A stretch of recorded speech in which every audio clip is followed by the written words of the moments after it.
اللہ کے نام سے شروع جو نہایت مہربان اور بہت ہی رحم والا۔ پینتن ڈبل وائس چینل کی طرف سے تمام محترم ناظرین کو السلام علیکم۔ اللہ پاک اپنے پیارے کلام سچے کلام قرآن مجید فرقان حمید میں ارشاد فرماتا ہے، ترجمہ: اور ہم نے آپ کی خاطر آپ کا ذکر بلند کر دیا۔ اللہ عز و جل قرآن پاک میں ہم سب کو مخاطب فرما کر کہہ رہے ہیں، اور ہم نے آپ کی ہی خاطر آپ کا ذکر اپنے ذکر کے ساتھ ملا کر دنیا و آخرت میں ہر جگہ بلند فرما دیا ہے۔ اللہ عز و جل نے ارشاد فرمایا، اے حبیب، ہم نے آپ کا ذکر آپ کی خاطر بلند کر دیا۔ یہ آیت کریمہ نبی کریم صلی اللہ علیہ وسلم کے ذکر پاک کی بلندی کو جس انداز سے بیان کر رہی ہے وہ اپنی نوعیت اور اپنی شان میں منفرد ہے۔ قرآن پاک کا ایک طریقہ ہے اور اللہ پاک کا ایک اصول ہے کہ کبھی اللہ پاک اپنا کام متکلم کا جب صیغہ استعمال کرتا ہے تو صیغہ واحد میں اپنی بات کرتا ہے، تو کبھی صیغہ جمع میں اپنی بات کرتا ہے۔ عام طور پر جب صیغہ جمع میں اللہ عز و جل بات کرتا ہے تو وہ صیغہ واحد میں ہو تو وہ اس کے لیے ایک ہوتے ہیں، یعنی اس کی شان توحید پر دلالت کرتا ہے۔ وہ انداز بیان وہ ایک ہے، وحدہ لا شریک ہے، اس لیے اپنی بات صیغہ واحد میں فرماتا ہے۔ ترجمہ: بے شک میں ہی اللہ ہوں، تمام جہانوں کا پروردگار۔ کبھی اللہ تبارک و تعالی اپنا ذکر صیغہ جمع میں کرتا ہے اور خود کو میں کہنے کی بجائے ہم کہتا ہے۔ جب اللہ پاک اپنا ذکر ہم کہہ کر کرتا ہے تو اس وقت اس مضمون کی دلالت اللہ پاک کی جلالت پر ہوتی ہے اور اشارہ اس امر کی طرف ہوتا ہے کہ جس کام کا ذکر اللہ پاک نے اپنے لیے جمع صیغہ استعمال کر کے کیا، وہ جمع کا صیغہ اور وہ بیان کا انداز اللہ کی شان کو نہیں بڑھاتا۔ اللہ کی شان نہ کبھی کم ہوتی ہے اور نہ کبھی بڑھتی ہے، وہ گھٹنے بڑھنے سے پاک ہے۔ وہ خود کو میں کہے تب بھی اس کی وہی شان، وہ خود کو ہم فرمائے تب بھی اس کی وہی شان، اسے کوئی فرق نہیں پڑتا۔ جب اسے کوئی فرق ہی نہیں پڑتا تو سوال یہ پیدا ہوتا ہے کہ کبھی کبھی وہ اپنی بات میں کی بجائے ہم کہہ کر کیوں کرتا ہے۔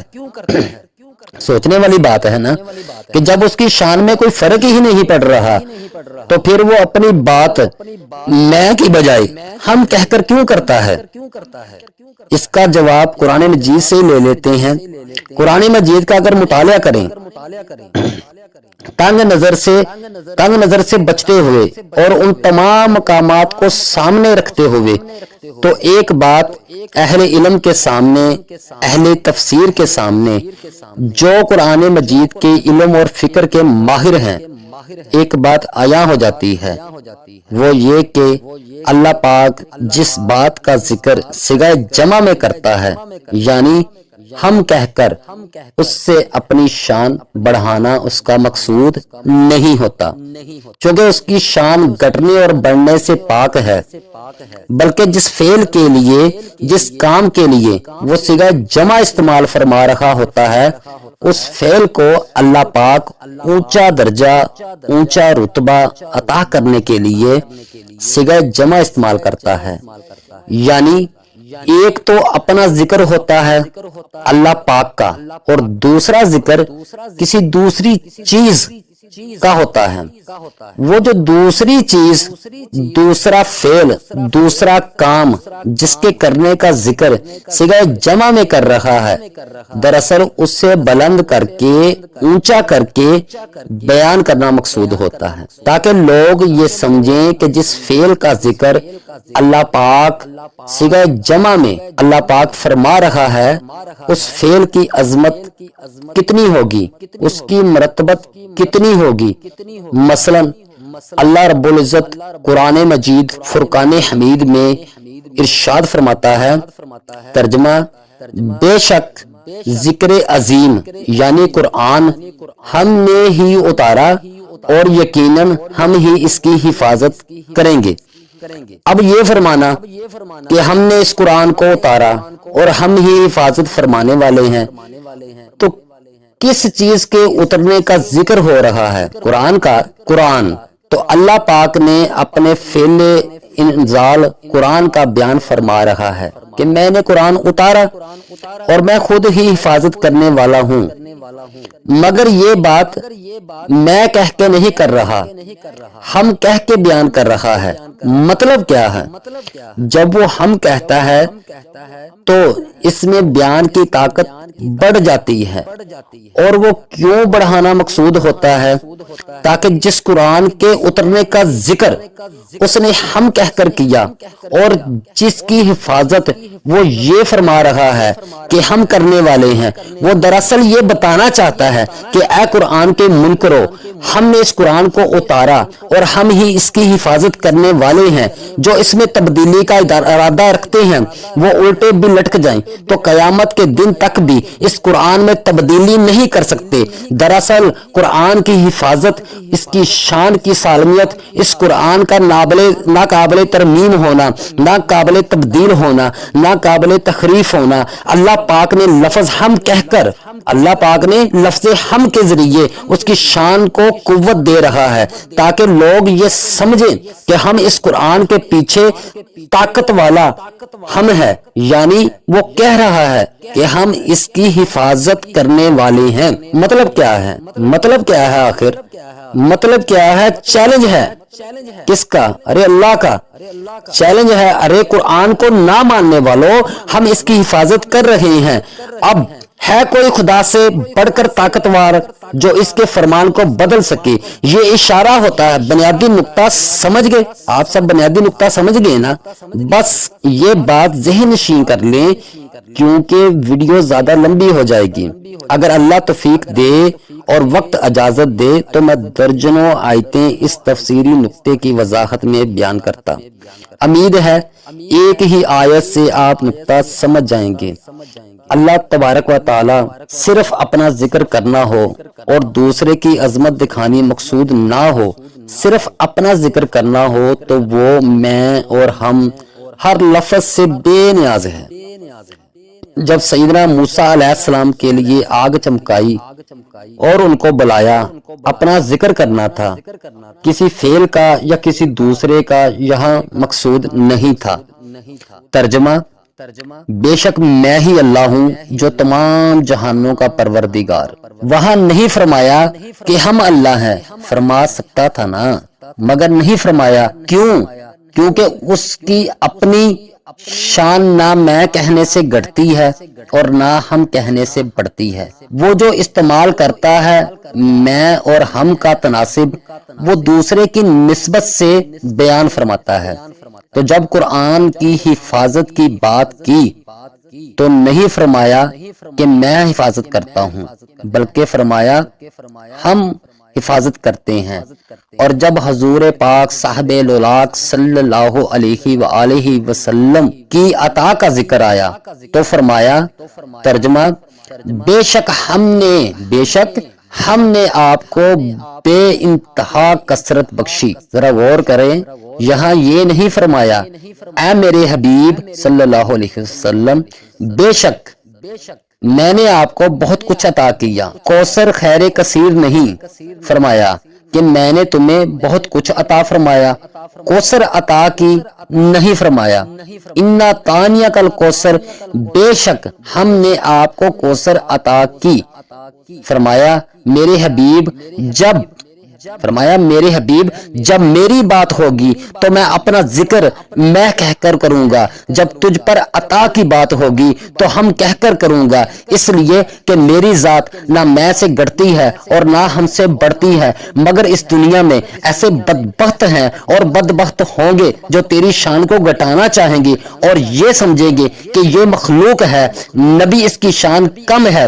اس لیے محبوب جب آپ کا ذکر ہوگا تو میں خود کو میں نہیں نہیں بلکہ ہم کہہ کر بیان کروں گا کہ لوگوں مصطفیٰ کو تنہا نہ دیکھو بلکہ ہم بھی اسی کے ساتھ ہیں۔ جب حضور کریم کی رفت کی بات آئی، محبوب کے ذکر کی بات آئی، محبوب کی نعت کی بات آئی، محبوب کی ثنا کی بات آئی، محبوب کی مدح کی بات آئی، محبوب کی توصیف کی بات آئی، محبوب کی عظمتوں کی بات آئی، محبوب کے علو کی بات آئی، محبوب کے حسن کی بات آئی، محبوب کے جمال کی بات آئی، محبوب کے کمال کی بات آئی۔ جب محبوب کے ذکر اور رفت کی بات آئی تو نہیں فرمایا میرے حبیب کہ میں نے تیرا ذکر بلند کر دیا، اس لیے کہ حضور کے ذکر میں لفظ میں وہ طاقت نہیں دیتا جتنا لفظ ہم طاقت دیتا ہے۔ فرمایا وَرَفَعْنَا لَكَ ذِكْرَكَ، میرے حبیب اس دنیا میں بڑے بڑے لوگ ہوں گے جو تیرا ذکر گٹانا چاہیں گے، جو تیرا چرچا گٹانا چاہیں گے، جو تیرے علو مرتبت کے انکاری ہوں گے، جو تیری شان کی عظمت کے قائل نہ ہوں گے۔ میں ان کی خاطر کہہ رہا ہوں کہ محبوب سن لو، سنا دو، اے حبیب سن لو، سنا دو۔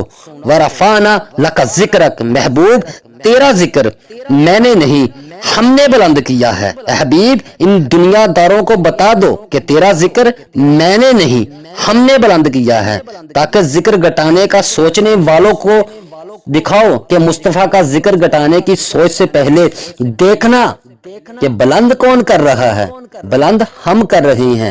اب جو مصطفیٰ کو گٹانا چاہتا ہے گویا وہ خدا کو مٹانا چاہتا ہے۔ جس نے خدا سے جنگ کرنی ہو وہ مصطفیٰ کو گٹانے کی بات کرے۔ وَرَفَعْنَا لَكَ ذِكْرَكَ، محبوب اور ہم نے آپ کا ذکر آپ کی خاطر بلند کر دیا۔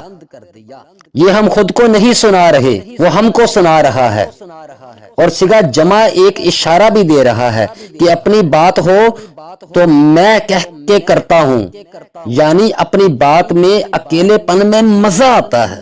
اور محبوب جب تیرا ذکر ہو، اے حبیب جب تیرا ذکر ہو تو لفظ ہم بولتا ہوں، تاکہ ہر کوئی تیرے چرچے کرے، ہر کوئی تیرے گن گائے۔ اس کا صیغہ جمع ہے، وہ محبوب کے علو مرتبت کے لیے اور ساری کائنات پست و بالا اور ساری کائنات و فرش و عرش میں سب کو ذکر مصطفیٰ میں شریک کرنے کے لیے فرمایا جا رہا ہے۔ محبوب ہم نے آپ کا ذکر بلند کر دیا۔ جب ذکر بلند کرنے والے ہم ہیں تو کون ہے مائی کا لال جو گٹانے کا سوچ سکے؟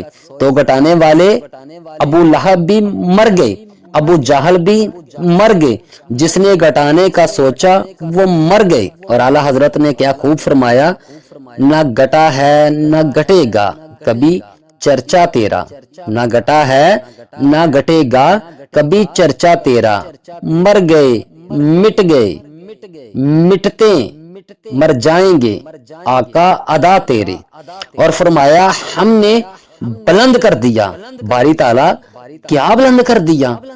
اللہ عز و جل فرماتا ہے ٹھہر، کیا کا جواب بعد میں دوں گا، ایک بات پیار کی اس سے پہلے کہہ لینے دو، کیا بلند کر دیا، یہ بات بعد میں کریں گے، ایک بات اس سے پہلے کرنے کی ہے، وہ کیا؟ ورفانا، ابھی ذکرک نہیں فرمایا۔ آپ قرآن مجید کے ترجمے اٹھائیں، اکثر ترجمہ یہی ہے، اور ہم نے تیرا ذکر بلند کر دیا، ادھورا ترجمہ ہے، 90 سے 98% یہی ترجمہ ملے گا، اور ہم نے آپ کا ذکر بلند کر دیا۔ تو جو بات اللہ نے کہی ہے وہ ترجمے میں پوری ادا نہیں ہوئی۔ ذرا غور کریں کہ اللہ عز و جل جو قرآن مجید میں کہہ رہا ہے وہ ترجمے میں پوری طرح ادا نہیں ہوئی۔ اگر ترجمہ یوں ہوتا تو آیت یوں ہوتی، ورفعنا ذکرک۔ غور کریں قرآن پاک کے الفاظ پر، تو پھر یوں ہوتا ورفعنا ذکرک، اور ہم نے آپ کا ذکر بلند کر دیا۔ ذکرک سے پہلے 2 حرف ہیں، فرمایا ورفعنا لک ذکرک، ورفعنا لک ذکرک، اور میرے حبیب میرے پیارے ہم نے بلند کر دیا لاکا تیری خاطر، لاکا تیری خاطر، ذکرک تیرا ذکر بلند کیا اور تیری خاطر کیا تاکہ تو خوش ہو جائے، اے حبیب تو راضی ہو جائے، تیرے دل کی ڈارس بند جائے، اور وہ دشمن جو تانا دیتے پھرتے ہیں، پتھر برساتے ہیں اور یہ کہتے ہیں کہ محمد کا رب محمد سے ناراض ہو گیا، روٹھ گیا، جو طرح طرح کے تانے دیتے ہیں، ان کے منہ بند ہوں، اور محبوب تیری دل جوئی ہو، تو مجھ سے راضی ہو جائے۔ کیا خوب شاعر نے کہا، خدا کی رضا چاہتے ہیں دو عالم، خدا کی رضا چاہتے ہیں دو عالم،